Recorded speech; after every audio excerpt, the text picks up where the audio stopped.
Hello, bacha. So, this is SN Ma'am, your biology mentor, welcomes you all once again at the channel of my classroom. So, bacha, as you know, we are preparing here for your NSO examination 2023. In the sequence of the discussion of previous year question paper, आज हम discuss करने वाले हैं class 10th का 2017-18 का paper, जिसके अंदर biology से रिलेटेड जो भी क्वेश्चंस थे that I am going to discuss. तो पेपर का डिस्कशन स्टार्ट करते हैं। उससे पहले let us have a look to the guidelines की पेपर के अंदर किन किन चीजों पे हमें मेजरली फोकस करके रखना है। तो आपका पेपर जो है वो होने वाला है ऑब्जेक्टिव मैनर के अंदर, तो so that you have to fill the OMR sheet. But OMR sheet पे आंसर मार्किंग के अलावा आपको कुछ और चीजों को भी ध्यान में रखना है। You have to mention your name properly, along with that your school code, your roll number and your mobile number should be mentioned there in correct manner, because आपका result उसी mobile number पे reflect होगा। Now if I talk about your examination paper का pattern क्या रहने वाला है, तो लॉजिकल रीजनिंग के 10 क्वेश्चन, साइंस सेक्शन के 35 क्वेश्चन और अचीवर सेक्शन में 5 क्वेश्चन रहने वाले। टोटल 50 क्वेश्चंस का पेपर रहेगा, आउट ऑफ विच जो अचीवर सेक्शन है उसके 5 questions, each question will be carrying 3 marks. Rest 35 questions of science section and 10 questions of LR section will be of 1 mark each.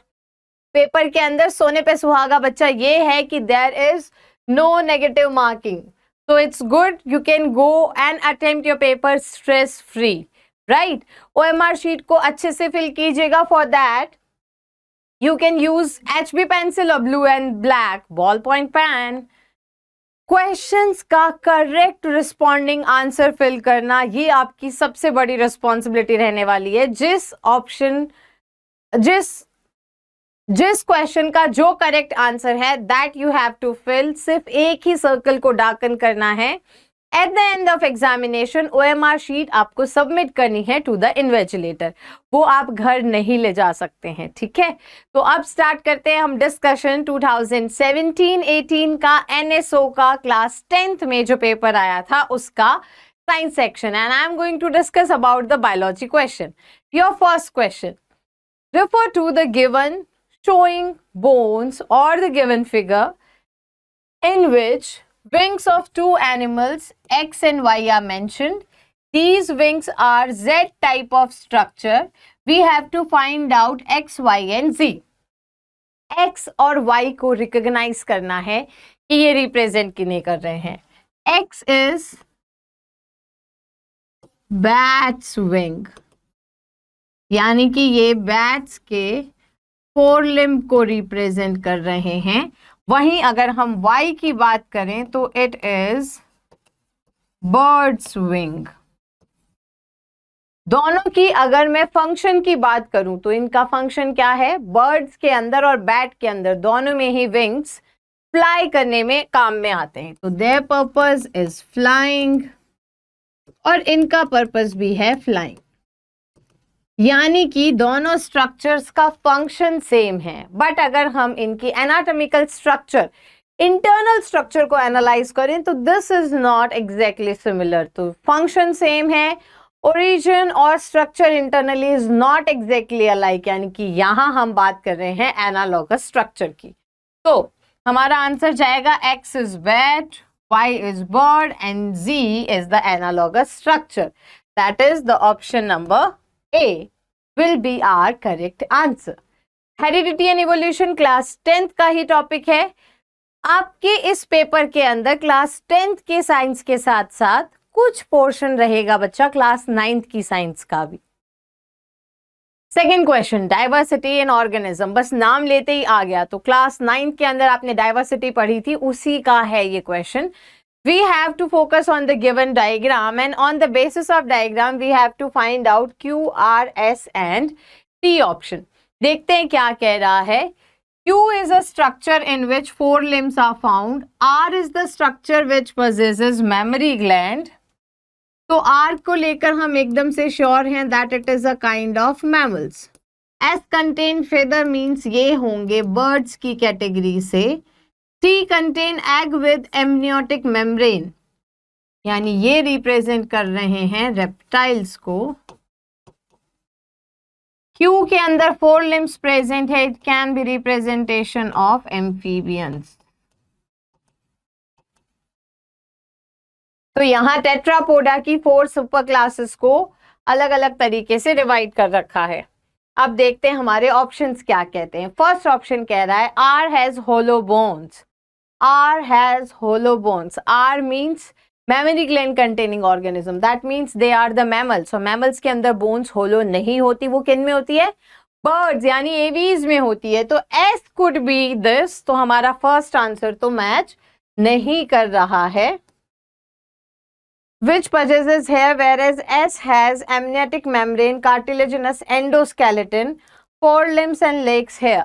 तो यहाँ पे ये बात कर रहा है कुछ ऐसे फीचर्स जो कि बर्ड के अंदर तो देखने को नहीं पाए जाते, बट S कंटेन्स फेदर.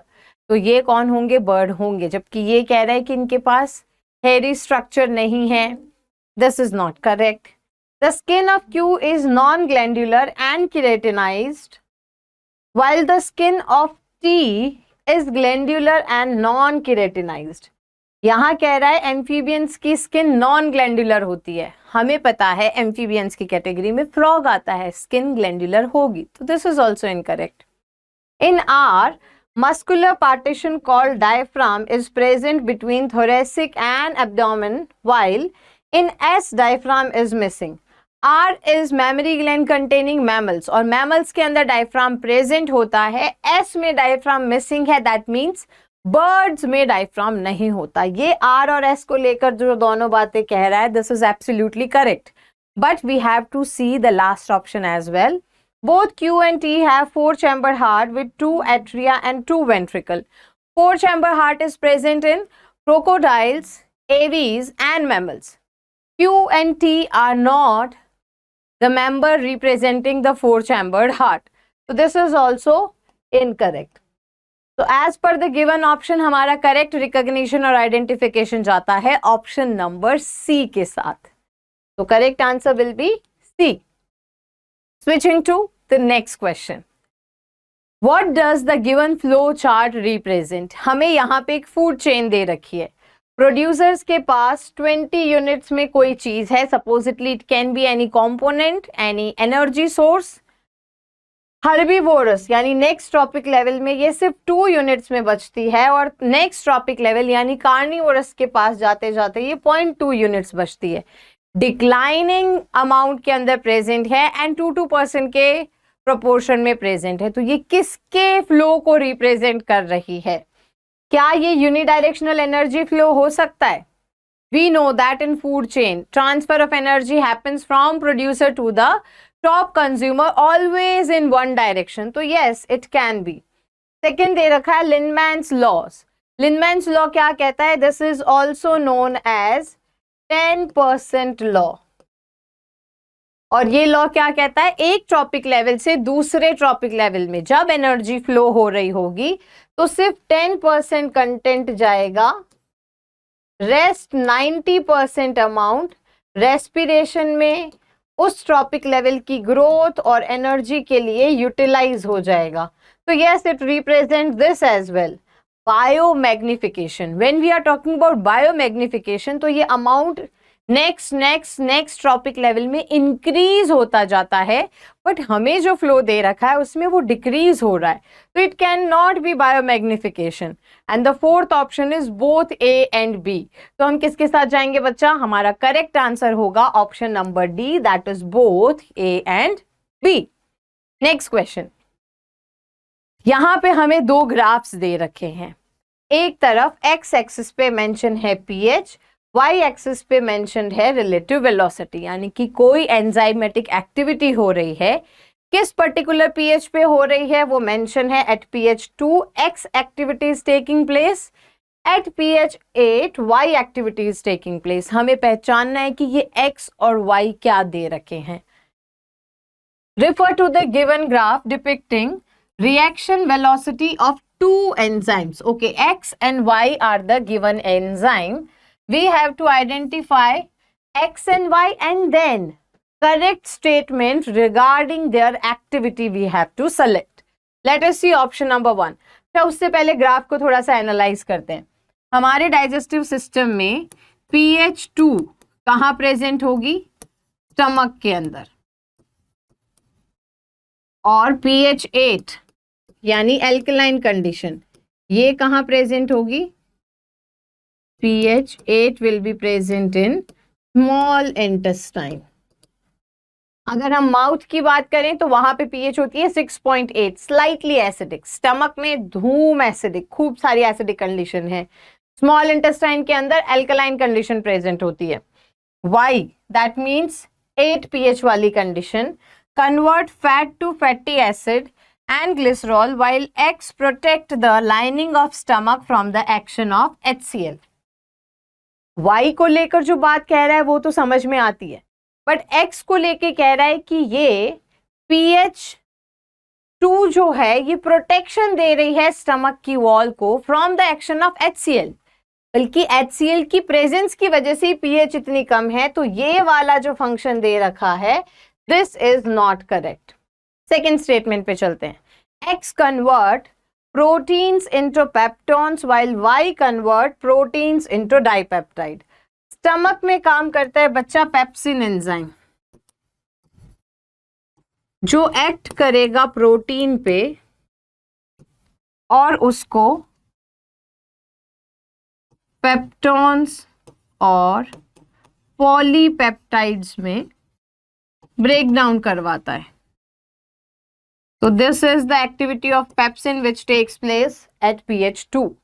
अब ये जो पेप्टोन और पेप्टाइड हैं या कुछ प्रोटीन बच गया, उसके ऊपर यहाँ पे स्मॉल इंटेस्टाइन में Y एंजाइम काम करेगा और उसको डाइपेप्टाइड तक तोड़ देगा।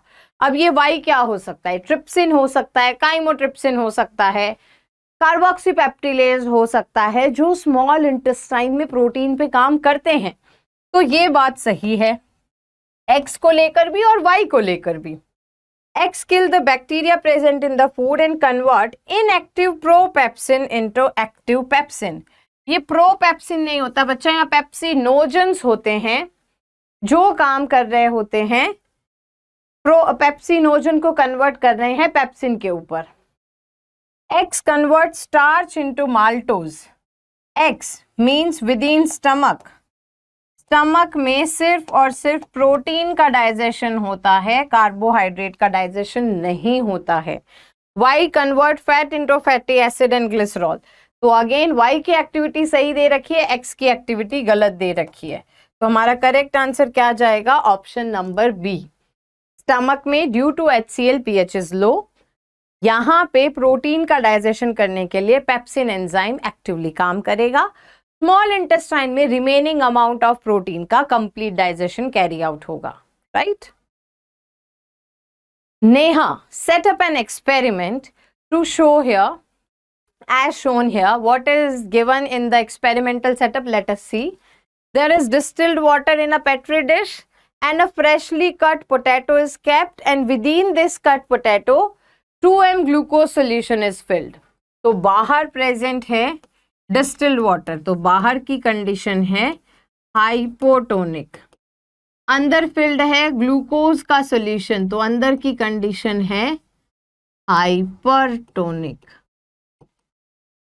बीच में रखा हुआ है पोटैटो को कट करके। So what will happen? Glucose यहाँ फिल्ड है तो अंदर से पोटैटो का वाटर निकल के यहाँ जाएगा, बट सराउंडिंग में खूब सारा वाटर प्रेजेंट है। अंदर वाटर की रिक्वायरमेंट होगी तो पोटैटो के अंदर खूब सारा वाटर फिल हो जाएगा। देखते हैं what she did.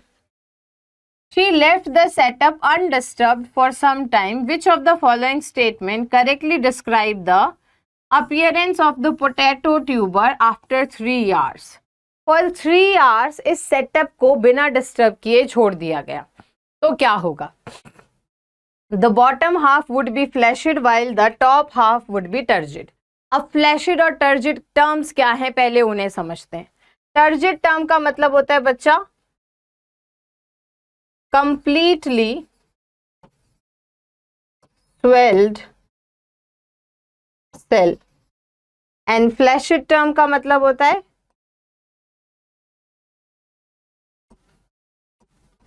shrinked cell। यहाँ हमें ये कह रहा है कि बॉटम हाफ की सेल्स फ्लैशिड होगी, श्रिंक्ड होगी। क्यों? उनसे पानी बाहर निकल गया। क्यों निकलेगा बाहर? तो हाइपोटोनिक है, बाहर वाटर एक्सेस में है, तो यहाँ से तो वाटर अंदर लिया जाएगा। सेकेंड स्टेटमेंट कह रहा है the bottom half would be turgid while the top half would be फ्लैशिड।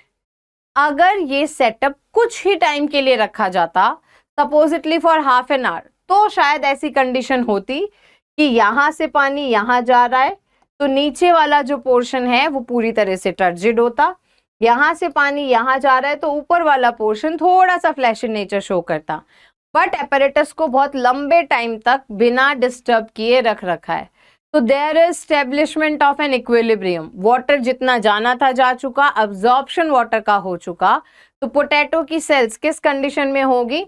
It would have uniform turgidity in the cells. पूरी तरह से वाटर फिल्ड कंडीशन के अंदर सारी की सारी सेल्स प्रेजेंट होगी, बिकॉज सराउंडिंग में खूब सारा डिस्टिल वाटर प्रेजेंट है।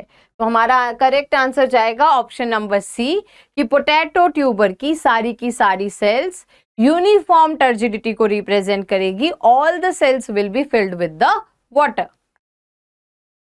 विच of the following statements is incorrect?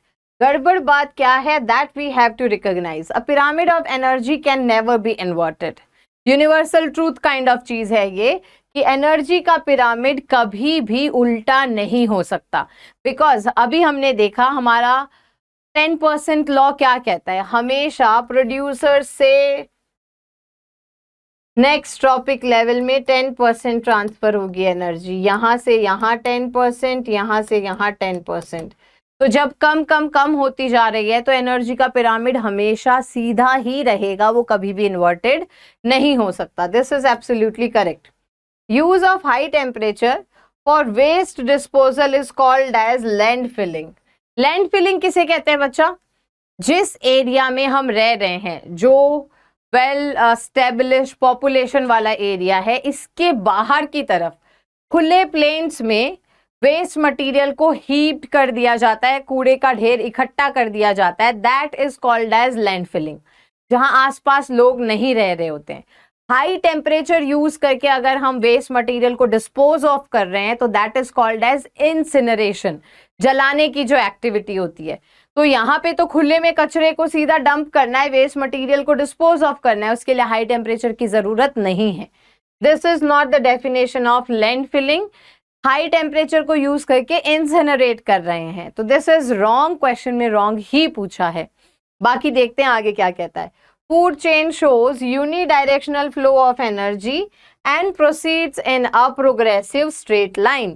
Food chain में हमेशा एनर्जी स्ट्रेट लाइन में जाती है, प्रोड्यूसर से primary consumer, secondary consumer, top consumer. कोई बैकवर्ड आने का रास्ता नहीं होता है। This is also absolutely correct. First correct है, थर्ड करेक्ट है। क्वेश्चन में पूछा है व्हाट इज इनकरेक्ट, तो हमारा करेक्ट आंसर क्या जाएगा? Option number B. Which of the following statement is incorrect? Placenta allows exchange of material between mother and fetus. Absolutely correct.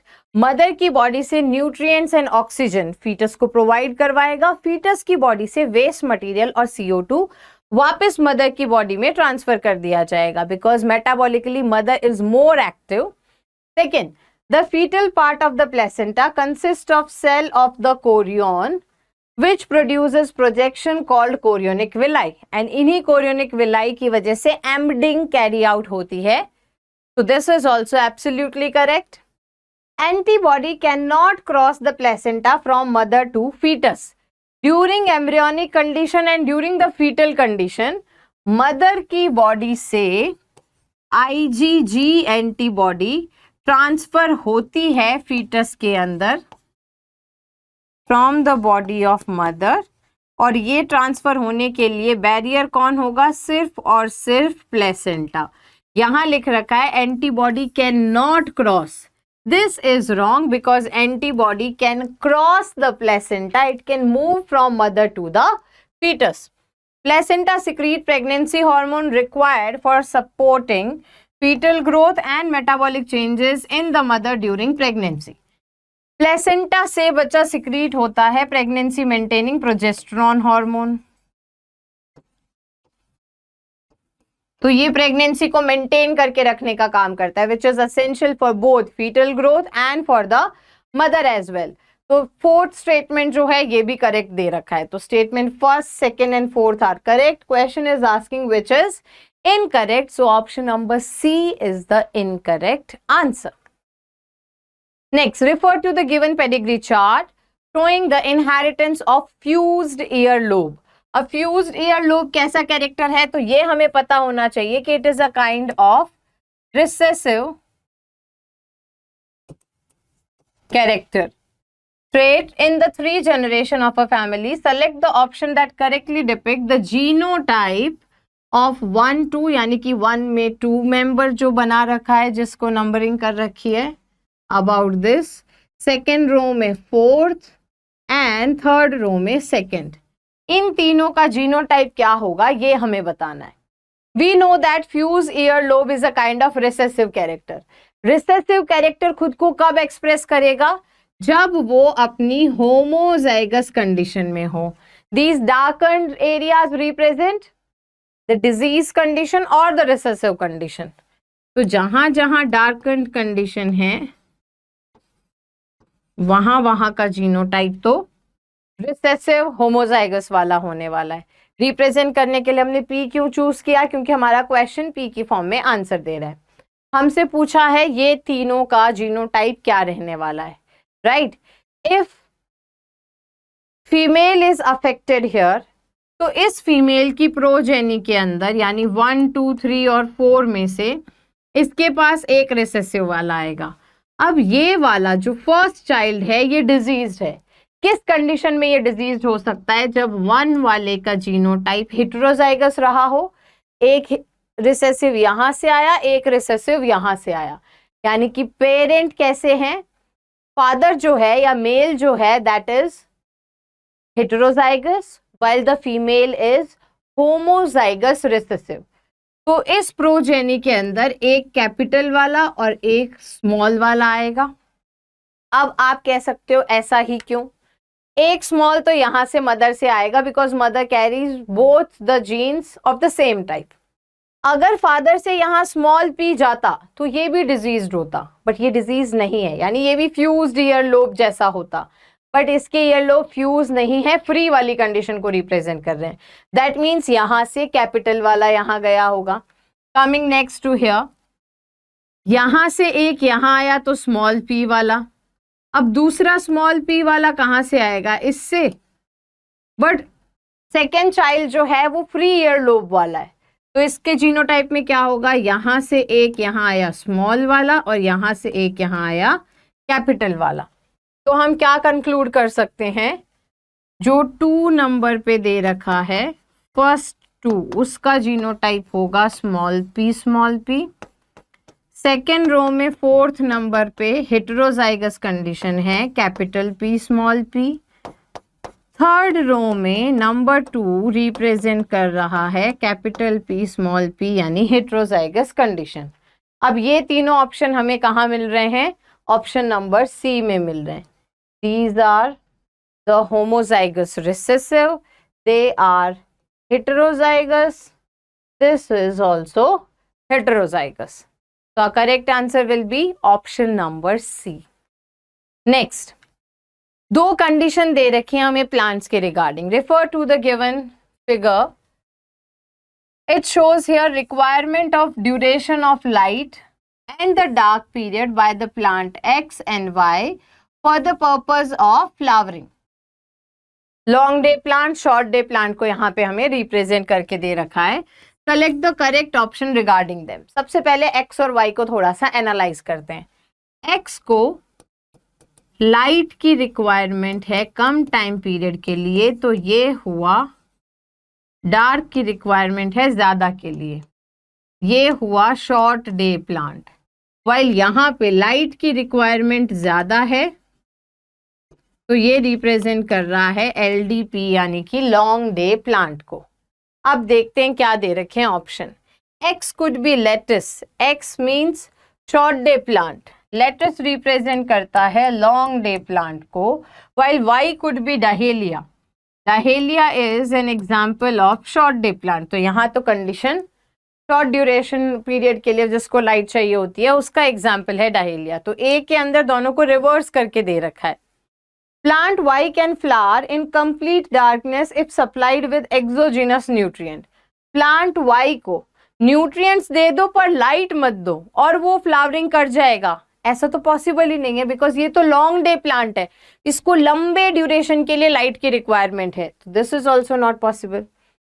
Interruption of light period by the dark period inhibit flowering in plant x. Light period को अगर interrupt कर दिया जाए darkness के साथ, छोटे से time के लिए लाइट चाहिए, उसको भी इंटरप्ट कर दिया, तो इस केस में फ्लावरिंग कैरी आउट नहीं होगी। X could be sugar cane while the Y could be wheat. X sugar cane यानी कि sugar cane रिप्रेजेंट कर रहा है शॉर्ट डे प्लांट को और wheat रिप्रेजेंट कर रहा है लॉन्ग डे प्लांट को। These are the absolutely correct examples. तो हमारा करेक्ट आंसर क्या आ जाएगा? Option number D. Next question, Why do we fall ill से है, यानी कि क्लास 9th का क्वेश्चन है। Refer to the given flow chart and select the statement regarding W, X, Y and Z. तो हमें यहाँ अलग अलग कंडीशन दे रखी है, इन कंडीशन से होते हुए हमें करेक्ट डिजीज को आइडेंटिफाई करना है। It is a communicable disease. If no, then we have to switch to Z. यानी कि नॉन कम्युनिकेबल डिजीज होनी चाहिए Z के अंदर। डायबिटीज हो सकती है, कैंसर हो सकता है, जॉइंट पेन हो सकता है, हार्ट डिजीज हो सकती है। देखेंगे यहाँ हमें क्या दे रखा है। If disease is communicable we need to move to the next statement. It shows direct transmission. No, then we have to come here, but if it show direct transmission then we have to switch to the next. It show transplacental transmission, means placenta से cross होकर ये foetus को भी affect कर सकती है। Foetus को affect करने वाला इन्फेक्शन HIV का हो सकता है, यानी कि एड्स हो सकता है। ये ट्रांसमिशन डायरेक्ट करता है बट प्लेसेंटा को क्रॉस नहीं कर सकता। दूसरे टाइप की एसटीडी सिफिलिस, गोनोरिया हो सकता है जो प्लेसेंटा को क्रॉस करके फीटस को इफेक्ट नहीं करेगा। देन डायरेक्ट ट्रांसमिशन नहीं है, वेक्टर बॉर्न डिजीज है। वेक्टर बॉर्न मलेरिया हो सकता है, काला आजार हो सकता है, स्लीपिंग सिकनेस हो सकती है। तो देखते हैं WXYZ के करेक्ट कॉम्बिनेशंस क्या हैं। W could be syphilis, whereas Z could be chickenpox. W कहाँ है, जल्दी से ढूंढते हैं। It's here. ट्रांसप्लेसेंटल transmission syphilis show नहीं करेगा, तो ये तो X का करेक्ट आंसर होना चाहिए। Z could be chickenpox, यानी डायरेक्ट कम्युनिकेबल डिजीज नहीं है, ऐसा भी नहीं है, चिकनपॉक्स स्प्रेड होता है। तो A तो दोनों ही रॉन्ग आइडेंटिफिकेशन है। W could be AIDS, W could be AIDS, हाँ AIDS हो सकता है जो कम्युनिकेबल है, डायरेक्ट ट्रांसमिशन होता है, प्लेसेंटा को भी क्रॉस कर सकता है। Y could be dengue, direct transmission है, वेक्टर के थ्रू है। Y डेंगू इजिप्टी मॉस्किटो की वजह से कैरी आउट हो रहा है, वेक्टर की तरह स्प्रेड हो रहा है, वायरल डिसऑर्डर है, तो ट्रांसमिट हो रहा है, वेक्टर के थ्रू हो रहा है। तो यहाँ X और Y दोनों रिकॉग्निशन करेक्ट हैं। Y could be kala azar, vector borne disease, while Z could be sleeping sickness. Y को तो सही रिकॉग्नाइज किया है। Sleeping sickness is also a communicable disease, यहाँ नॉन कम्युनिकेबल में डाल रहा है, तो ये गलत है। X could be gonorrhoea, transplacental transmission नहीं होता है। Y could be diabetes, Y vector borne disease नहीं, ये तो सही है बट इसको गड़बड़ आइडेंटिफाई किया है। तो हमारे इस करेक्ट आइडेंटिफिकेशन वाले W और Y को ही दे रखा है, that is AIDS and the dengue disorder. तो एज पर दिस हमारा करेक्ट आंसर जाता है option number B. Next question थोड़ा सा लेंदी है, बहुत सारे क्वेश्चंस की फॉर्म में हमें करेक्ट आंसर तक पहुंचना है, but take a deep breath, we can solve it as well. Refer to the given dichotomous key and select the correct option regarding P, Q, R, S and T. P, Q, R, S and T. यहाँ तक पहुंचेंगे तब हमें सब चीजों के correct जवाब मिल रहे होंगे। फर्स्ट स्टेटमेंट क्या कहता है? Genetic material is not enclosed in the nucleus. Then go to second. Genetic material nucleus से इनक्लोज नहीं है, that means we are talking about prokaryotic cell. अब हमें जाना है सेकेंड पे, सेकेंड पे जाते हैं। इट लेक्स सेल वॉल, यानी कि जेनेटिक मटेरियल इनक्लोज नहीं है, प्रोकैरियोट है, और सेल वॉल भी नहीं है। सेल वॉल नहीं है तो it can B mycoplasma. Genetic material नहीं है तो ये माइकोप्लाज्मा, बैक्टीरिया, कुछ भी हो सकता है, बट बैक्टीरिया में पेप्टिडोग्लाइकन की सेल वॉल प्रेजेंट होती है। Then genetic material is enclosed in nucleus, go to third। genetic material enclosed है यानी कि यूकैरियोटिक सेल आ गई, जाना है थर्ड पे। Third, it is unicellular organism. Unicellular organism है और जेनेटिक मटेरियल इनक्लोज्ड है, तो ये क्या हो सकता है? इट कैन बी क्लेमाइडोमोनास और it can be a yeast cell. Unicellular form Chlorella हो सकता है, इट कैन बी क्लोरेला, बहुत सारी चीजें, देखते हैं आगे। जेनेटिक मटेरियल इज इनक्लोज, हमें जाना था थर्ड पे, हम पहुंच गए। possesses cell wall, okay. First का क्वेश्चन है जेनेटिक मटेरियल इनक्लोज नहीं है, गो टू सेकेंड हम आए। It lack cell wall, mycoplasma, it possesses cell wall, तो यहाँ पे हमारा आंसर बैक्टीरिया हो सकता है। न्यूक्लियर मटेरियल इनक्लोज नहीं है बट सेल वॉल पेप्टिडोग्लाइकन की प्रेजेंट है। मल्टी सेल्यूलर ऑर्गेनिज्म अगर है तो हमें फोर्थ पे स्विच करना है। Plant body is sporophytic and water is required for fertilisation. ऐसा किस में होता है? टेरिडोफाइटिक प्लांट्स में होता है, तो R S is pteridophyte. while plant body is sporophytic and water is not required for fertilization. T could be either gymnosperm or it could be any angiosperm. तो ये तो हमने पूरे चार्ट को कर लिया एनालाइज। अब देखते हैं हमें क्वेश्चंस किस फॉर्म, क्वेश्चन के ऑप्शंस किस फॉर्म में दे रखे हैं। P is motile where Q is non-motile. P is motile where Q is non-motile। ये बात तो गलत है, बैक्टीरिया के पास तो फ्लैजुला प्रेजेंट होती है, वो तो मोबिलिटी शो करता है। R could be yeast और Chlamydomonas, R could be Chlamydomonas और ईस्ट। यूनिसेल्युलर है, सेल वॉल कंटेनिंग है, दिस इज एब्सोल्युटली फाइन। इसमें सेल वॉल बनी हुई होगी सेल्यूलोज की और इसमें सेल वॉल बनी हुई होगी काइटिन की। ये मेंबर है प्लांट किंगडम का, वो मेंबर है फंगाई किंगडम का।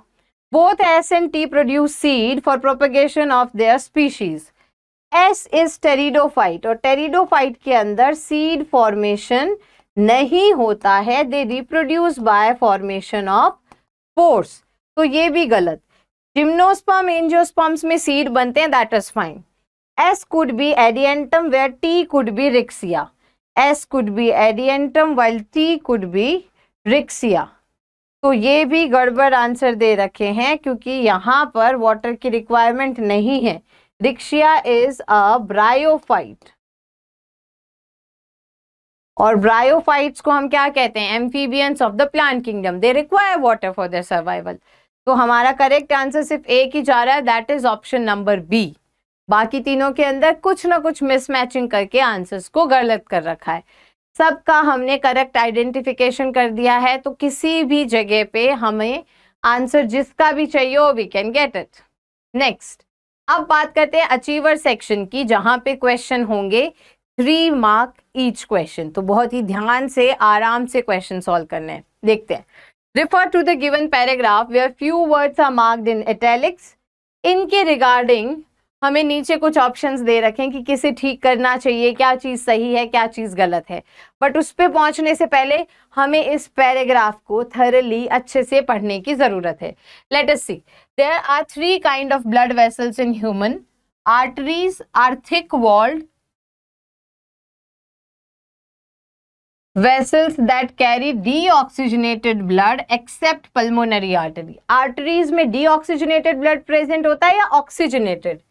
यहाँ पे होना चाहिए था arteries carry oxygenated blood except pulmonary artery, जिसमें डीऑक्सीजनेटेड ब्लड होता है, which carry blood away from the heart. This is absolutely correct.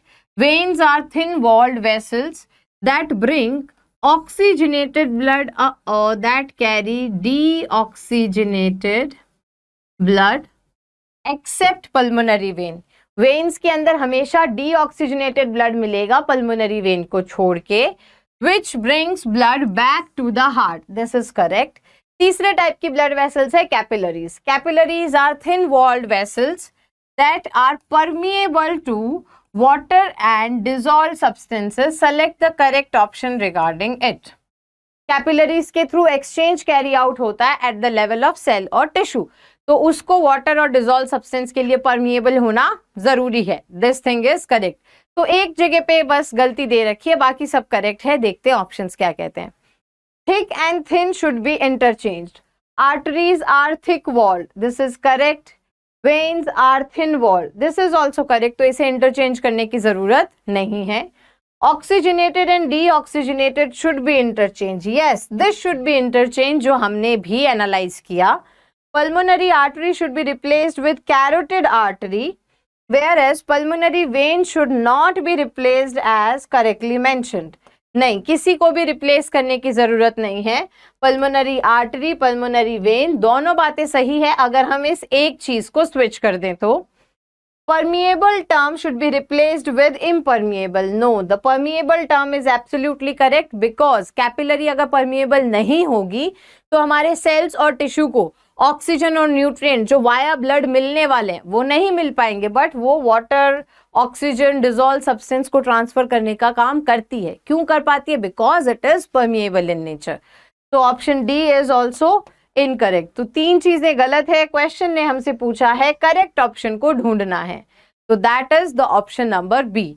Oxygenated और डीऑक्सीजनेटेड को हमें इंटरचेंज करना है, तब पूरा का पूरा पैराग्राफ सही हो जाएगा. Switching to the next question. बच्चा क्लास 10th के अंदर हर साल एनएसओ के पेपर में मेंस्ट्रुअल साइकिल का जो ग्राफ है हार्मोन्स के लेवल का, उससे क्वेश्चन पूछा गया है. तो this is very very very important. There are only 4 hormones. कब किसका लेवल ज्यादा, किसका कम, कौन कौन से फेजेस हैं, ये सारी बातें आपके दिमाग के अंदर बहुत अच्छे से क्लियर होनी चाहिए. आते हैं. Refer to the given graph representing hormonal level during normal menstrual cycle in a female. Identify the ovarian hormone X and Y and select the correct statement regarding them. अब Y को observe करते हैं. Initial से लेके almost mid of cycle तक इसका level low है, then its level is rising high, again low है. तो यहाँ पे ये जो Y है ये रिप्रेजेंट कर रहा है प्रोजेस्टेरॉन हार्मोन को, जिसे हम प्रेगनेंसी मेंटेनिंग हार्मोन भी कहते हैं. एक्स का लेवल इनिशियली कम है, इन द मिड इट्स की पीक है और एट द लास्ट फिर से पीक है. तो एक्स रिप्रेजेंट कर रहा है ईस्ट्रोजन हार्मोन को. अब देखते हैं क्या ऑप्शन दे रखे हैं. If hormone Y is insufficiently produced in a female, then uterine lining might not be sufficiently stable to support the implanted embryo. अगर वाई का लेवल, यूटेराइन कैविटी, अगर वाई का लेवल इनसफिशिएंट है तो उस केस के अंदर thickening of the uterine membrane, endometrium की थिकनिंग इंक्रीज नहीं होगी. एंडोमेट्रियम थिक नहीं होगी तो एम्ब्रियो अंदर की तरफ एम्ड नहीं कर पाएगा, अंदर की तरफ धंस नहीं पाएगा, जिसकी वजह से इम्प्लांटेशन प्रॉपरली नहीं होगा. प्रेगनेंसी मेंटेनिंग हार्मोन क्यों कहते हैं? बिकॉज ये लाइनिंग को थिक बनाए रखता है, एम्ब्रियो को एम्ड करने में सपोर्ट कर रहा होता है. तो ये बात एब्सोल्युटली करेक्ट है. Level of hormone Y is very high during menstrual phase of menstrual cycle in a female. Progesterone का लेवल जब डाउन आता है तब मेंस्ट्रुअल साइकिल यानी ब्लड फ्लो वाला प्रोसेस स्टार्ट होता है. ये कह रहा है हाई होता है, नहीं, उस टाइम पे लो होता है. Not high, it should be low. Hormone X is secreted by corpus luteum under influence of FSH of anterior pituitary gland. Hormone X is estrogen which is secreted by ovarian wall, not by the corpus luteum. Corpus luteum progesterone secrete करने का काम करती है, तो ये भी गलत. Hormone X stimulate transformation of primary follicle of ovary into the Graafian follicle.